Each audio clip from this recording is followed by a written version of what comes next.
Salamo. Salama. Sika mbanotarinao azafady. Miasa ve ianao? Mbola tsy miasa. Mbola tsy miasa. Dia rehefa ianao miasa dia inona no tianao? Miasa moronasa sa miasa tena? Miasa amoron'asa. Inona no mety ho anton'izay? Satria mba mandraisam-bolana no sady ireo koa ny kinapo. Ay, ie. Dia ohatrino ny karama farany ambany tokony ho raisinao mba ahafahanao miaina tsara sady ahafahanao mitahiry? Eo amin'ny 4 millions. 4 millions de francs. 800 000 ariary zany.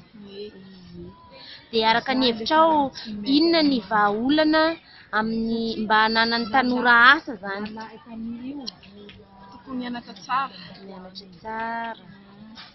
Dia ankoatrin'izay?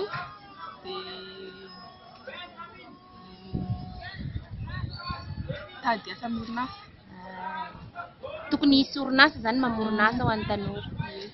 Saotra indrindra anao.